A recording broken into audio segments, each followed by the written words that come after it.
William the Conqueror had recaptured York from the rebels. Now he wanted to teach them a lesson for defying him.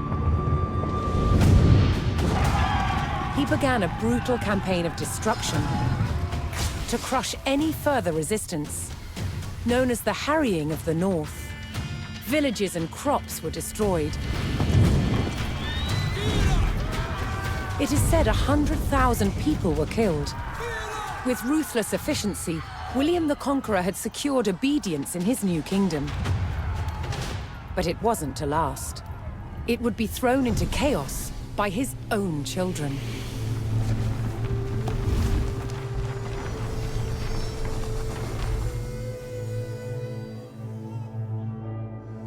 When William the Conqueror died in 1087, his favorite son succeeded him, King William II, known as William Rufus. But 13 years into his reign, disaster struck. While out hunting, he was killed.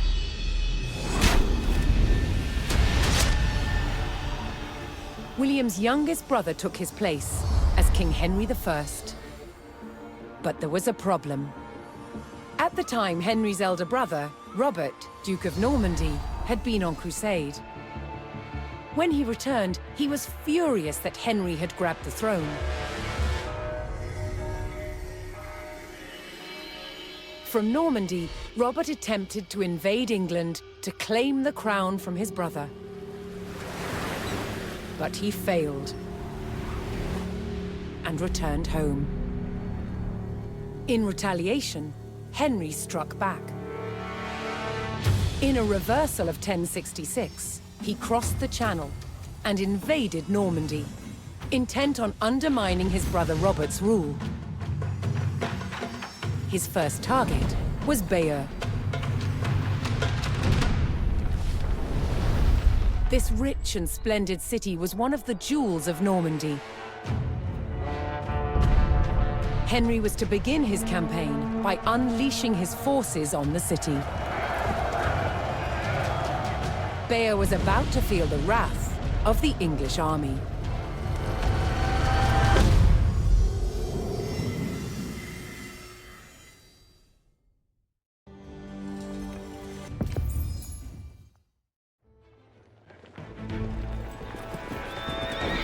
In the brotherly feud over Normandy, King Henry I set out to make an example of Bayeux, a town still loyal to his brother Duke Robert.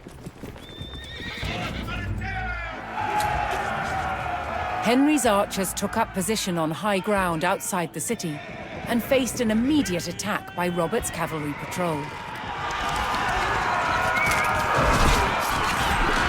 Having deployed their palings, Henry's archers were well protected against the cavalry charge. They defeated the first patrol. Strelbora, obeisance, flambolda abroad. Yeah, fully in the heads. That has this? Yema! Abuga, Strelbora.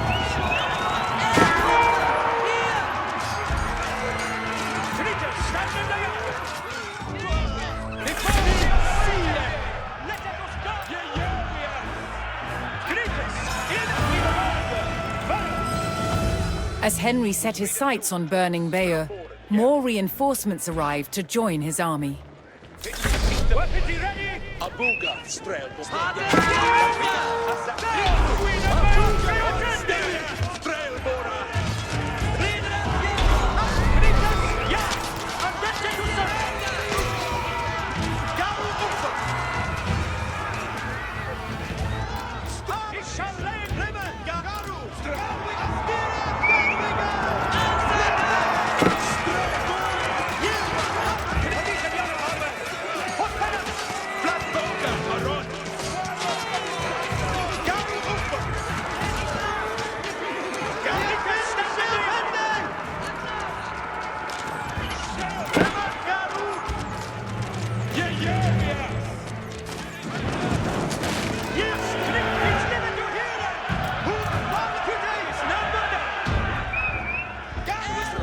The English approached Bayeux and saw that its towering stone walls would not be breached by manpower alone.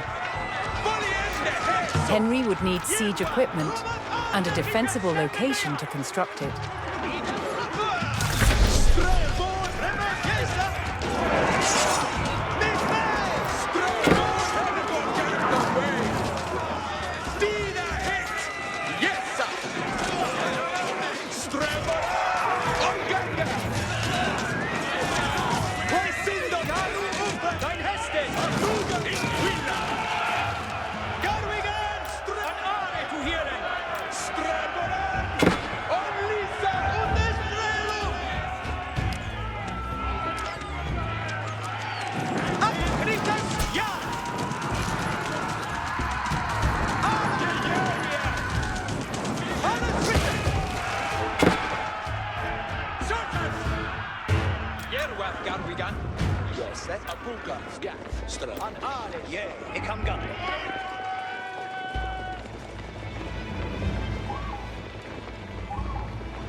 Garu upp, astira, Garwi. Ons pose tute is nan burde. Garwigan, hurra.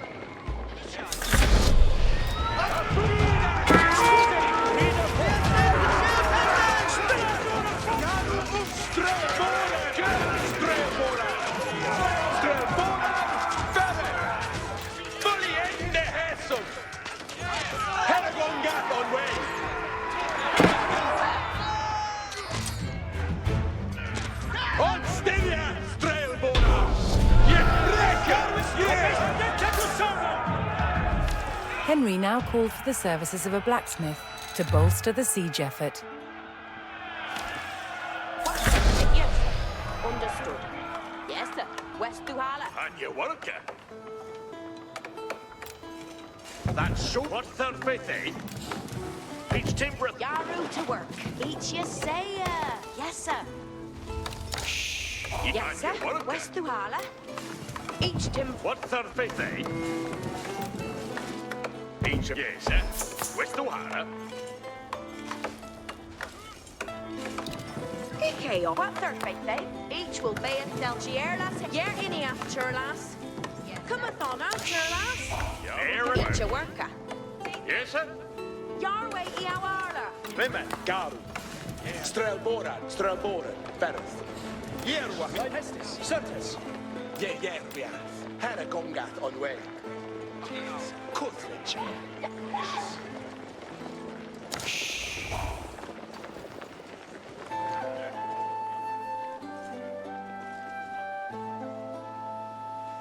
Standende städer. Garu uppe. Rit nu. Och bäst. Alles vitt. Yes, sir. Kärlaster fände hästen. That surely be your take.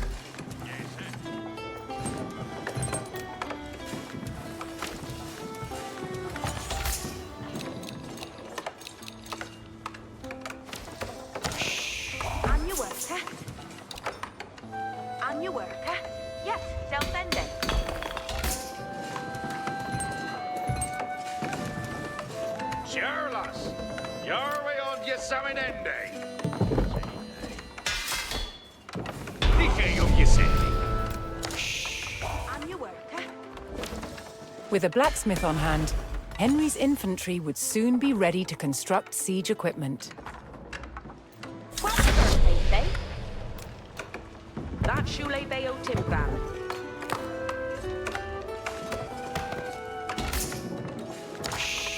And you working. What's their faith, eh? So now.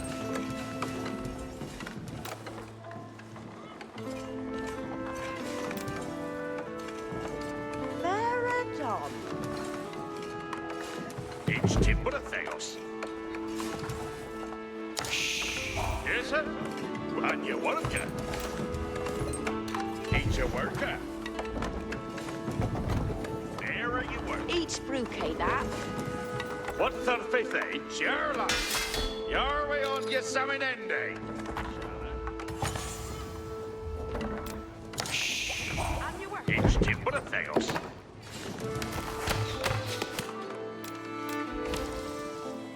Shirley's hair. Very done.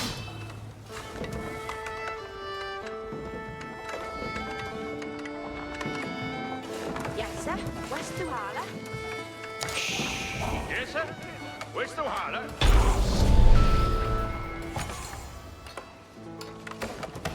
Henry's infantry could now construct battering rams, siege weapons designed to break open fortress walls.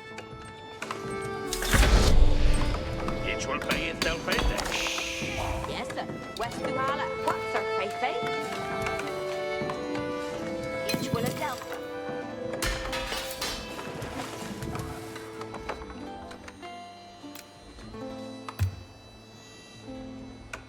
Henry's presence on the doorstep of Bayeux would not go unanswered, and now his forces braced for an attack by Robert's army.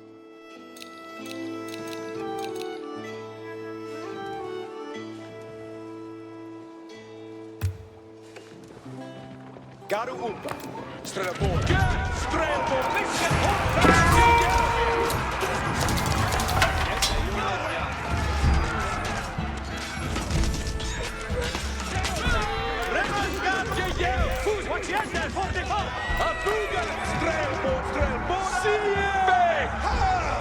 Henry repelled the attack, but he knew that so long as Bayeux still stood, the city would not give up the fight.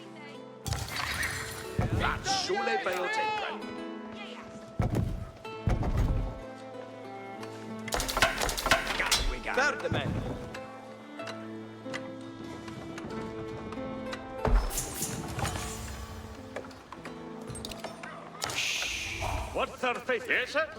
Where's the Harla? Each will a Delphi. And your work, eh? Each your work. Yaru to work. Each your work and your worker. That shoelace. What's our faith, eh? Each timber Yaru and your work, eh? Sure. Yeah. It's a wheeler. Very done. Yes, sir. Where's the Harla?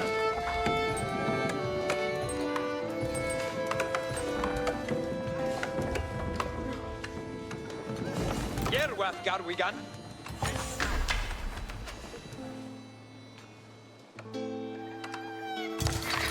Garwigan. Strelbord. Better. Yerwath Garwigan. Each will.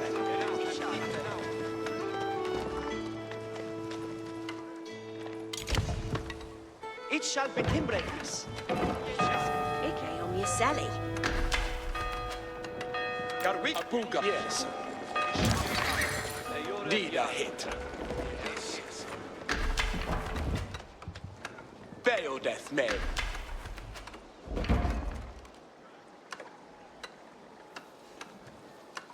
Ich eom yedo. Fletcher. Abuga Strelbord. At are to hear. On Mona. Ich live to hear. What's our faith, eh? That's surely by what's our faith, eh? Each will a hue a wood. And you work it. You win day off. Each fetch and they would do.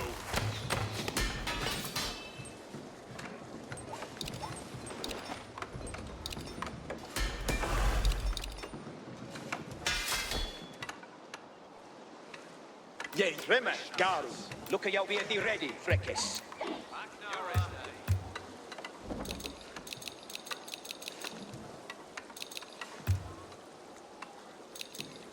There are your words,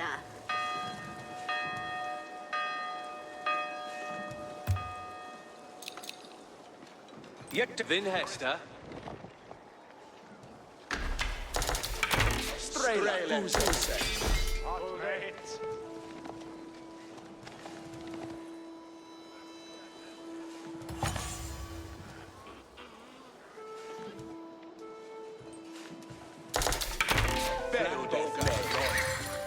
Fine, Berus Strelbord. Ja. Garu uppe. Temperature share bed. Vienu sera eala, vienu sera sparende. Ram Yaru. Garu uppe.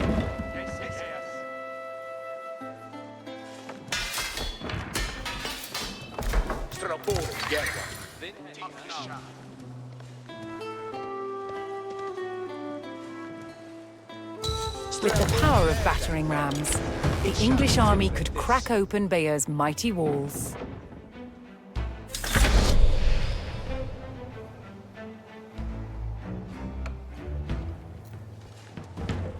Yerwath gar we got. Hastings, come on. Galdai for. Way sent Yerwin. Pedo Ceres. Saka. What Hastings? Ram Yaru. Ram Rinkas. Elleride. Viren. Gar we got the book.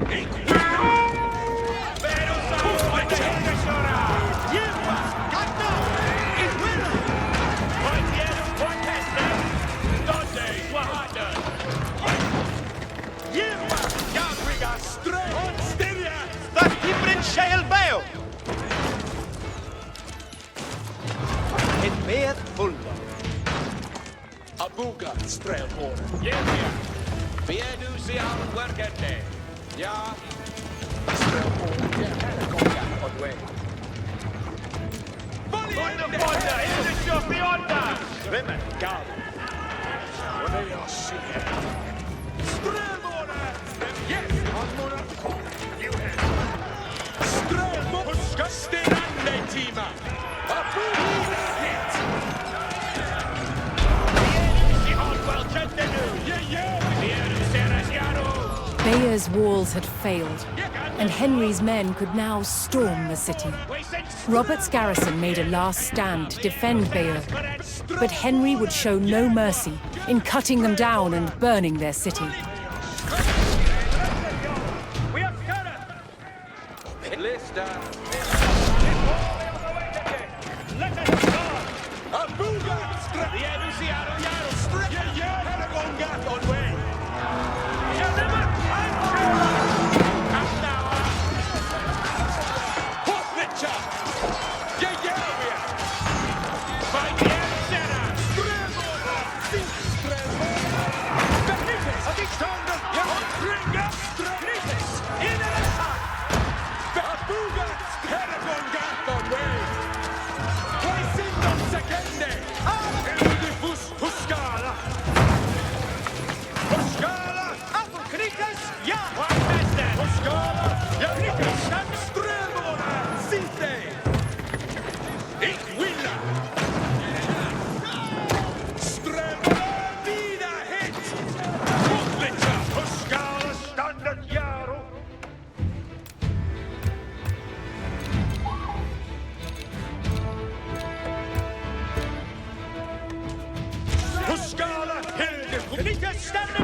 Waves and yell, don't the thunder.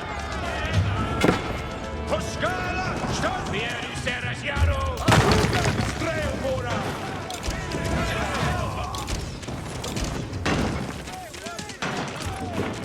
Yeah, we are! Ramlenka! Sit festdag now! Vieni sit all well gender nu. It shall held that.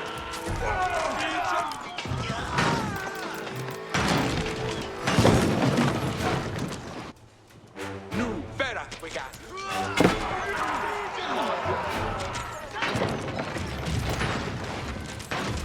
Yes, sir.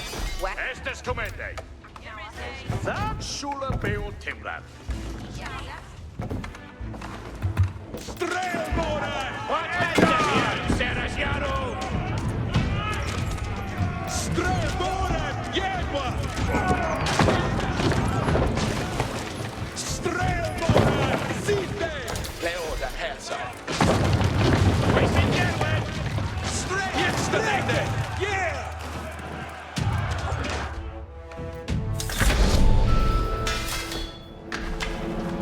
Sally. Estes comende. Very you. Ichiseya, yes. Gadriende Wodu. Ich Timbratheus. Where they are the crocodile! A move! Going on!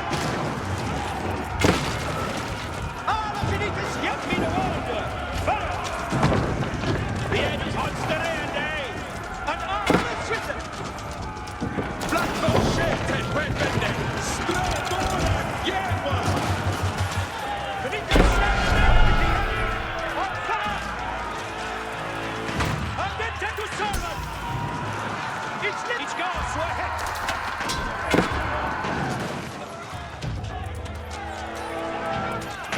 Knitters, in the sun! Drömset jag! We have got Rabia men! A booga strelbora!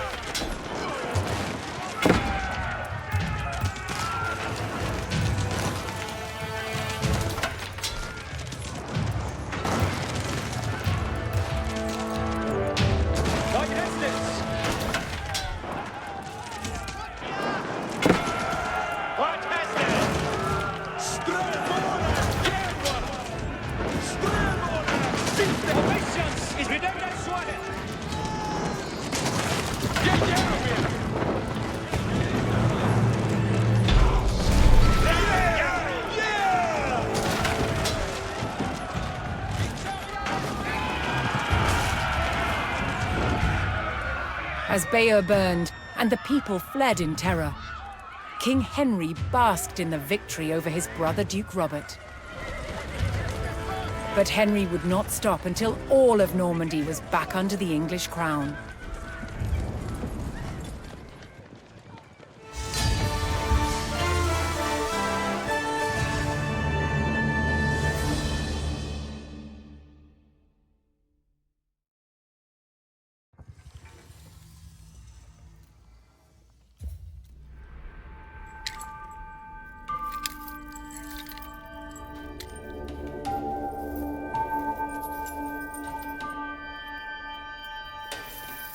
By 1100, the medieval knight was dressed from head to toe in mail. Mail is really like a metal fabric.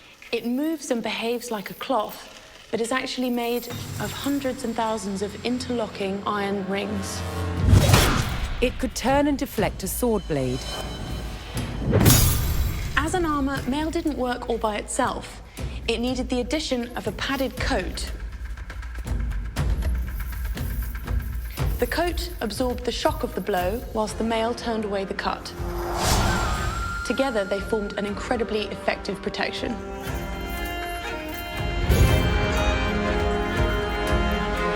The first stage in making mail was to create wire to the right thickness.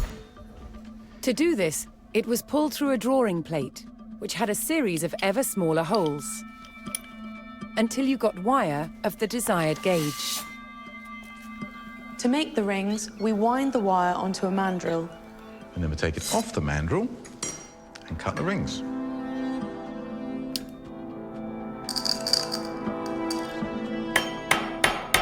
So I've flattened the overlapping ends of the ring, and I've pierced a hole through it. And now Nick has to put a rivet in it. The basic construction of mail would be a ratio of 4:1. So each ring goes through 4 of its fellows. Here you can see I've made a set of 5, which will then be joined to other sets of 5 to create a sheet of mail. Mail had to be tailored to a perfect fit. It had to be shaped for feet and legs, arms and hands, and, of course, the head. A skilled mail maker could make very precise shapes. Of course, for more complicated parts of the body, like elbows, we can actually tailor it in 2 different directions at the same time. Yeah, so if we fold this in half, we have an elbow. One of the main benefits of tailoring in mail was that it meant a knight didn't have to carry a single ring of extra weight that he didn't need to. The mail to cover a knight from head to toe required about 200,000 rings. High-status knights would have had their mail edged with gold, but most importantly, it had to be functional. Clad in mail with his shield and helmet, the knight was well equipped to face the weapons of the day.